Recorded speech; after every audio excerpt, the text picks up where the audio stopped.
안녕하세요. 정성산TV입니다. 오늘 전해드릴 소식은 민주당 개딸들과 결별선언했다라는 소식입니다. 오랜만에 만난 더불어민주당 비명계 의원 A는 이재명 대표에 대한 체포동의안 표결 결과에 대해 이렇게 말했습니다. 여전히 개딸들의 테러 1순위로 꼽히는 그에게선 이전과는 다른 자신감이 느껴졌습니다. 그는 부결 138표보다 가결 139표 이 딱 한 표 더 나오고 무효와 기권이 20표 나온 것에 대해 일부러 짜라고 해도 저렇게 못 짠다. 저 묘한 숫자 속에 진정한 당의 총의가 담겨 있는 것이라고 했습니다. 그래도 우리 당대표인이 한 번은 지켜주겠다라는 신의와 그렇지만 이번이 처음이자 마지막이라는 경고라는 거죠. 무엇보다 패배의식이란 그의 단어 선택에 공감이 갔습니다.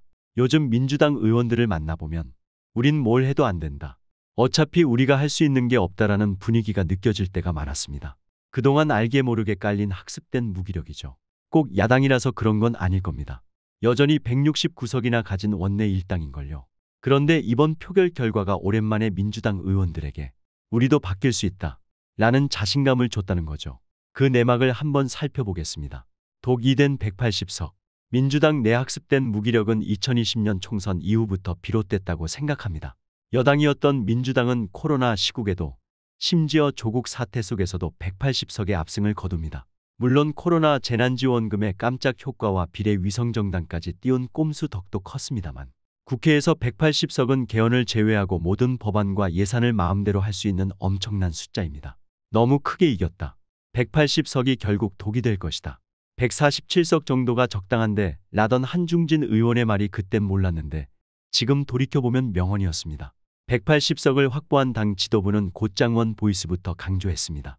총선 공천 과정에서 조국 내전을 거쳤던 탓에 제2의 조금밖에 조응천 금태섭 박용진 김혜영 등 소장파 의원 모임들 막아야겠다는 생각이 컸겠죠. 갑자기 커져버린 당의 덩치가 버겁기도 했을 겁니다. 당시 한 지도부 의원이 열린우리당 시절 108번내를 되풀이하지 않도록 초장부터 초선 의원들을 잘 관리해야 한다라고 말했던 기억이 납니다. 17대 국회 2004년 당시 108명의 초선 의원들의 과도한 개인 플레이로 당이 우왕좌왕하던 악몽을 되풀이하지 않겠다는 겁니다. 여기에 강성 지지층도 가세했습니다. 기껏 180석이나 만들어줬더니 뭐하고 있느냐 고 본격 목소리를 내기 시작한 거죠. 민주당이 180명의 원보이스로 무장한 채 강성 지지층의 뜻에 따라 입법 독주에 돌입한 배경입니다. 민주당은 2020년 7월 주택임대차보호법 개정안 임차인에게 4년 계약기간을 보장하고 갱신 시 임대료 인상률을 5% 내로 제한을 본회의에서 강행 처리합니다. 그해 12월엔 공수처법 개정안과 경제 3법 상법 공정거래법 개정안, 금융그룹 감독법 제정안 등 논란의 법안들도 야당과 합의 없이 통과시켰습니다. 야당은 필리버스터로 맞섰지만 결국 쪽수에 밀려 아무 힘도 못 썼습니다. 강성 지지층의 입김이 세질수록 당내에서도 신중파나 협상파보다는 강경파 의원들이 득세했습니다.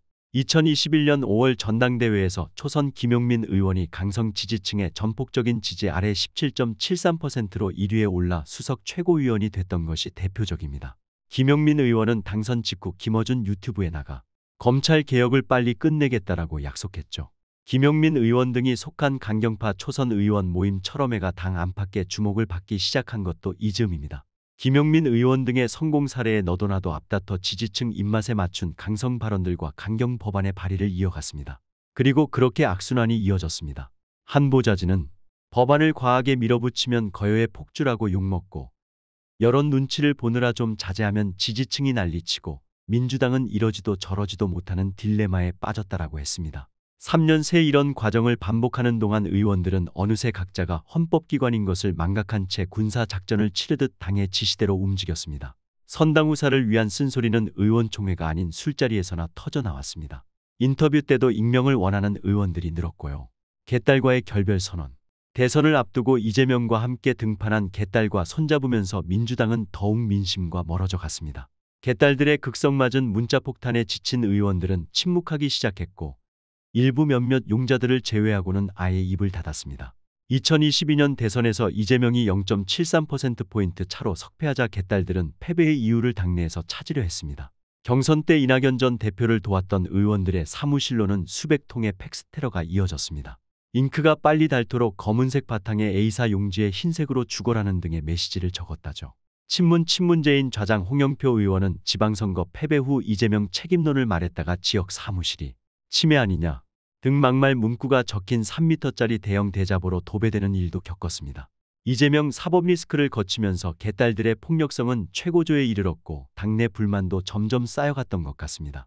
체포동의안 표결에서 예상보다 훨씬 많이 나온 이탈표가 그 증거겠죠.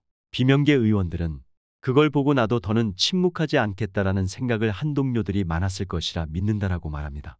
한 비명계 초선 의원은 돌이켜보면 지난 총선 이후 의원들은 늘 컨트롤의 대상이었다. 원내에선 당 지도부가 당론을 강요했고 원외에선 개딸들의 성화에 알아서 늘 눈치를 봤던 것 같다라고 했습니다. 그렇게 길들여지던 중 이번 체포동의안 표결로 오랜만에 가스라이팅에서 벗어나게 됐다는 겁니다. 비명계 의원들 사이에선 이제 개딸들이 두렵지 않다는 반응도 나옵니다. 복수의 비명 의원들은 전화번호 한 3,000개 정도 차단하면 테러 문자도 안 온다라고 합니다. 극성 개딸 규모가 대략 3,000명 안팎일 거라는 겁니다. 민주당의 갱생은 가능할까? 이미 변화는 조금씩 감지되는 듯합니다.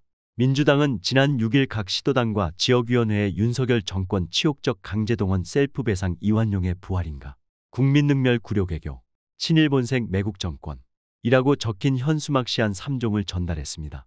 통상 중앙당에서 문구 시안을 전달하면 현역 의원 등 지역위원장들이 그대로 만든 현수막을 지었고 골목골목에 내겁니다.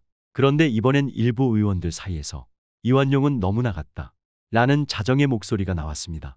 지나치게 자극적인 현수막 내용이 오히려 지역 여론의 역효과를 부를 수 있다는 우려였죠. 지도부 소속 한 의원조차 나도 이완용 현수막은 못 걸었다라고 하더군요. 개딸들이 지역구별 현수막 게시 현황을 체크해 수박 색출 작업을 하고 있다지만 어느덧 의원들에겐 당장 내년 총선이 더 중요해진 겁니다. A 의원은 이제 패배의식에서 벗어나 좀 다른 민주당의 모습을 보여주겠다고 했습니다. 그는 지난 대선을 앞두고 국민이 이미 극성 태극기 부대와 결별한 덕에 승리했듯이 우리도 개딸과의 결별에 성공해야 총선에서 이길 수 있다라고 했습니다. 이상으로 오늘의 소식을 마치도록 하겠습니다. 구독과 좋아요, 알림 설정 부탁드립니다. 감사합니다.